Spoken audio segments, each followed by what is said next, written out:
नासिर मकानी खाते जे सूबाई वज़ीर नासिर शाह सूबाई वज़ीर सईद गनी काफ लीग सिंध जे सदर की रिहाइशगाह ते पहुंची लोकल गवर्नमेंट तरमीमी एक्ट ते मुशावरत कई। काफ लीग सिंध मुखालिफ धुर जे प्लेटफॉर्म ते गडियल कमेटी जोड़ी सिंध सरकार सां ॻाल्हियूं करण जी तजवीज़ ॾेई छॾी। सूबाई वज़ीर सईद गनी चयो त लोकल गवर्नमेंट एक्ट में मकानी नुमाइंदनि खां बाइख्तियार वापसि वठण लाइ पर इख्तियार बणाइण लाइ तरमीमूं कयूं वयूं आहिनि। ही एक्ट आसमानी सहीफ़ो नाहे, इन में बहितरी आणी सघिजे थी। वधीक तफ़सील शबीला शारी जी रिपोर्ट में।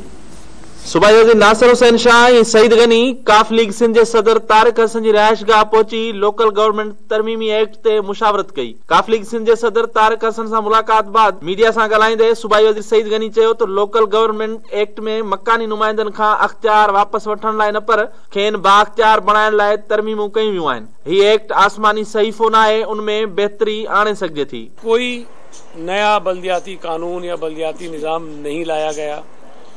ये 2013 का जो कानून है वही कानून आज भी मौजूद है।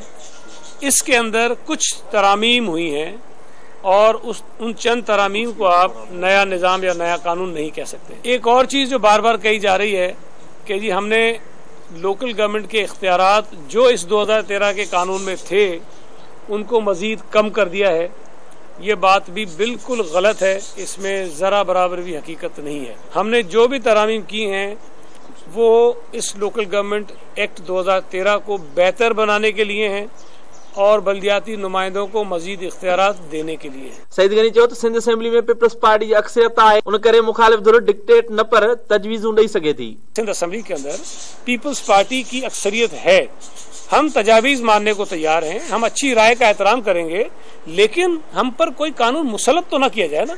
पीटीआई बैठ के हमें ये तो नहीं कह सकती कि जनाब ये कानून है और ये कानून बनाएं, या एमक्यूएम हमें ये नहीं कह सकती कि जी ये कानून है ये कानून ना बनाएं। तो मेरा ये ख्याल है कि थोड़ा रीजनेबल होकर अगर वो बात करेंगे और जो उनका किरदार असेंबली के अंदर जिस तरह का है, जितनी उनकी तादाद है, उसकी मुनासबत से कोई बेहतर राय देंगे, हम उस राय को ज़रूर मानेंगे।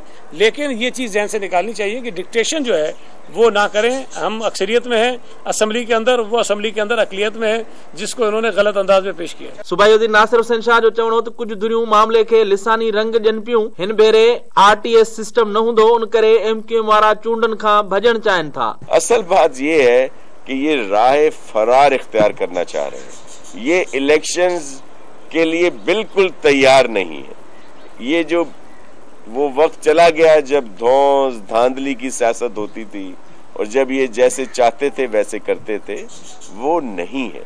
और आरटीएस सिस्टम भी नहीं है कि किसी और को भी उसमें कोई उम्मीद नजर आए। काफ लीग सिंध जे सदर तारिक हसन जो चवण हो त हू मुखालिफ धुर खे तजवीज़ूं ॾींदो त रोडनि ते अचण बदिरां समूरियुनि मुखालिफ सियासी पार्टियुनि पारां हिकु कमेटी जोड़े पीपल्स पार्टी सां ॻाल्हियूं कयूं वञनि। कैमरामैन शहजाद सां गॾु शबीर लाशारी, धरती टीवी न्यूज़, कराची।